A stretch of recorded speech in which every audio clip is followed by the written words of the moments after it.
పుస్తకావిష్కరణ చేసినటువంటి సభ ముందు ఉన్నటువంటి మిత్రులకి, సభ మీద ఉన్నటువంటి పెద్దలకి అందరికీ కూడాను నా హృదయపూర్వక నమస్కారాలు. నా కోసం ఇంత దూరం వచ్చి నా పుస్తకానికి సంబంధించిన విషయాలను తెలుసుకుంటూ నా బాధలో, నా సంతోషంలో అన్నిట్లలో కలగొలుపుగా ఉంటూ నా కోసం ఇంత దూరం వచ్చినటువంటి మా మైబాద్ మిత్రులు, అన్నయ్యలు, అక్కయ్యలు, రహిముద్దీన్ అన్న, నల్లపల్లి యాకమక్క, వడకపురం కృష్ణ, తర్వాత నా పీజీ క్లాస్మేట్స్ వచ్చారు, మంచి ఎక్సైజ్ ఎస్ఐ సికింద్రాబాద్ నుంచి, తర్వాత మళ్ళీ పవన్, ఆయన కూడా సికింద్రాబాద్లో లోకో పైలట్గా చేస్తూ ఉన్నాడు. మా మామయ్య వచ్చారు, ఆంజనేయులు మామయ్య వచ్చారు, అదే కాకుండా రాము, తర్వాత సలీం, నా మిత్రులు, నా ఎమ్మటి ఉండేటువంటి చాలామంది పేర్లు మర్చిపోవచ్చు నేను. శ్రీనివాస్ గౌడన్ వచ్చారు, థ్యాంక్ యూ అన్న, సలీం అక్క, కళ్యాణ్ అక్క, అందరికీ పేరు పేరున.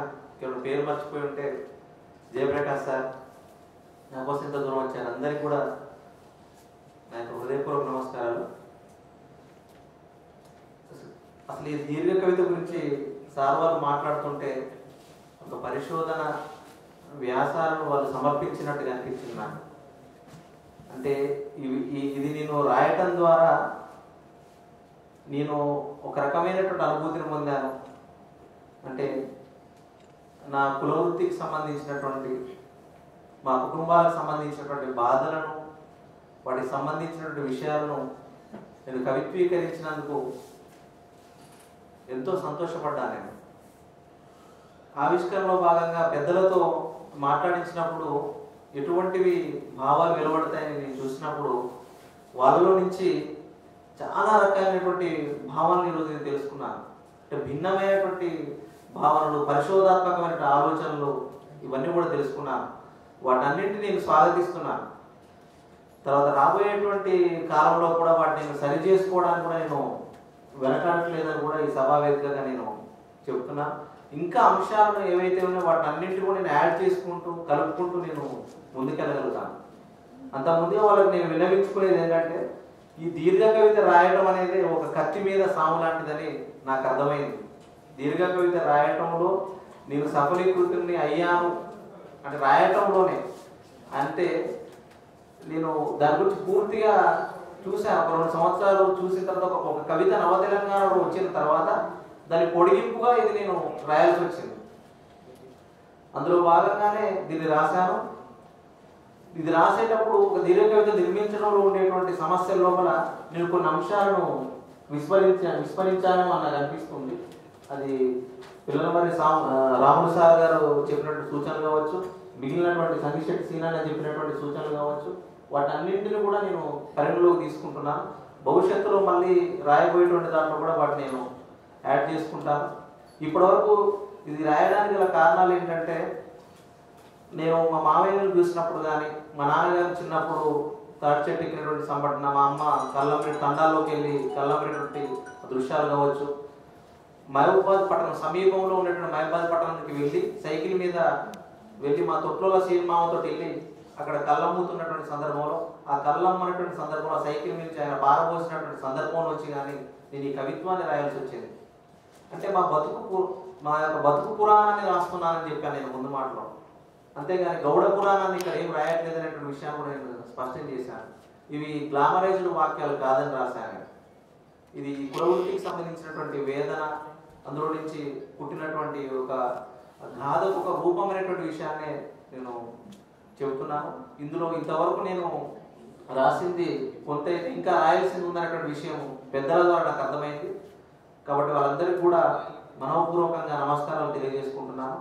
అందరికి ఇక్కడ విచ్చేసినటువంటి, నా కోసం విచ్చేసినటువంటి అందరికీ, మా సలీం అక్క వచ్చింది, ఎంతో సంతోషం. ఆమె ఇప్పుడు సోపతి కాలమిస్ట్గా నాకు మరొక అవకాశాన్ని ఇచ్చారు. ఆనందచార్య సార్ కూడా చెప్పారు. వెంటాడే వాక్యాల పేరుతో రాశాను. ఆ తర్వాత నేను వర్తమాన కవిత్వం పేరుతో కూడా వ్యాసాలు రాశాను. అంతకు చివరగా మా గురువు గారి గురించి చెప్పాలి. అంటే ఈ కత్తికి ఇంత పదును వచ్చిందంటే దానికి కారణం మా గురువు గారే. వారికి శిరస మనస పాదావందన చేస్తున్నాను గురువు గారికి. వదిలిపెట్టారు ఈ కత్తికి. వాస్తవంగా సార్ చెప్పినట్టు 2016లో నేను వెళ్ళినప్పుడు ఒక తెల్ల కాగితం నేను ఆ తర్వాత సార్ నాకు డీటెయిల్గా మంచిగా ఆ కవిత్వం రాసేటప్పుడు ఇది కాదయ్య అని చెప్పేసి సార్ మరీ ఆ జిరాక్స్లు తీపించుకొని దాంట్లో ఎడిట్ చేసి నాకు ఇచ్చిన ఇంకా పేపర్లు నా దగ్గర ఉన్నాయి. అవి తీసినప్పుడు కూడా సార్ నా కళ్ళ ముందే కనపడతా ఉంటాడు. రఘు సార్ చేసినటువంటి నన్ను పరిశోధకుడుగా కానీ నన్ను విమర్శకుడని సార్ అన్నారు. నేను విమర్శకుడు అంటే అస్సలే ఒప్పుకోలేను. ఐఎమ్ వెరీ సారీ సార్, ఆనందించారు సార్. నేను ఏంటంటే ఏదో కవితను నేను మామూలుగా నేను విశ్లేషించేవాడిని కానీ నేను విమర్శకుడిని అసలే కాదు. కవిత్వం వచ్చు అంటే కవిత్వంలో మాత్రమే కొన్ని పాస్ మార్కులు మాత్రం సంపాదించుకున్నానని భావిస్తున్నాను ఇప్పటివరకు. నేను అందరికీ కూడా ధన్యవాదాలు తెలియజేస్తున్నాను. Thank you very much. Okay, thank you Hari. ఈ దీర్ఘ కవితకు విరామ చిహ్నం ఉండాలని అనుకుంటున్నాను. ఇంకా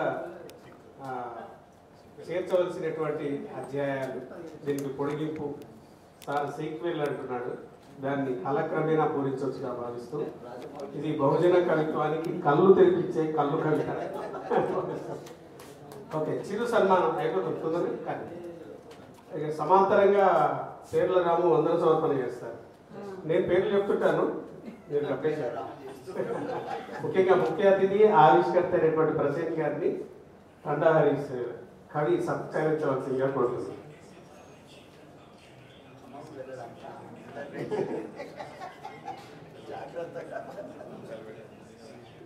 సంగిశెట్టి శ్రీనివాస్ గారు.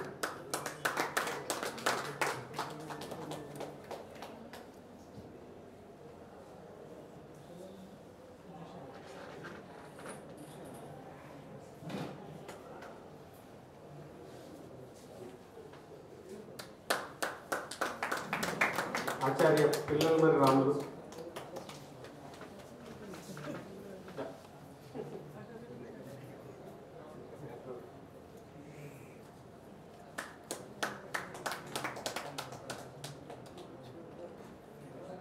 ఆనందాచార్య సార్.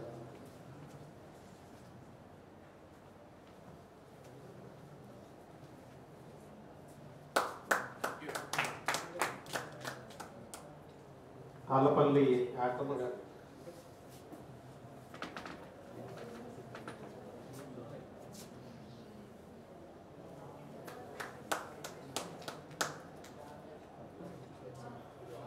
కళల రంగు రహీముద్దీన్.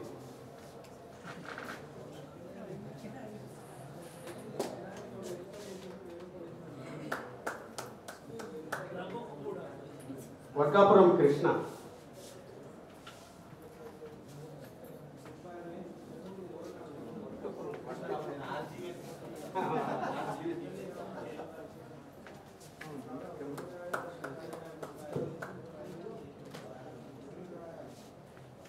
హరీష్ గారి గురువు గారికి శిష్యుడు సన్మానం.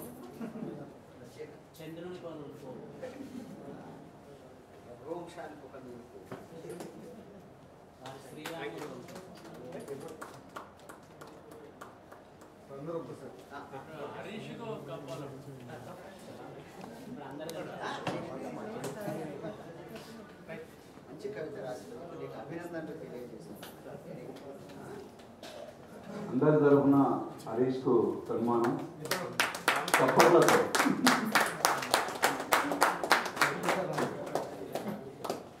సరే చూడండి.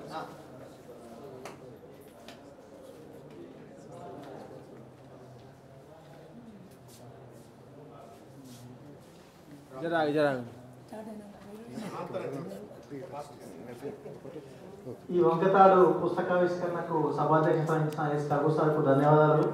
అలాగే ముఖ్య అతిథి ఆవిష్కర్త ప్రసన్న గారికి ధన్యవాదాలు. ఈనాటి ఈ కార్యక్రమానికి అతిథులుగా వచ్చినటువంటి పిల్లల రాములు సార్కు, మామిడి హరికృష్ణ అన్నకు, సంగిశెట్టి శ్రీనివాస్ సార్కు, కడుకోజుల ఆనందాచార్య సార్ గారికి, అలాగే ఆత్మీయ వాక్యాలు తలపల్లి యాకమ్మ మేడంకు, రహీముద్దీన్ అన్నకు, వర్గాపురం కృష్ణ అన్నకు, అలాగే వేదిక ముందున్నటువంటి చాలా మంది పెద్దలు, మిత్రులు అందరికీ, సాహితీ మిత్రులు అందరికీ పేరు పేరున ధన్యవాదాలు తెలియజేసుకుంటూ ఈ సభ ఇంతటితో ముగిసిందని తెలియజేస్తున్నాం.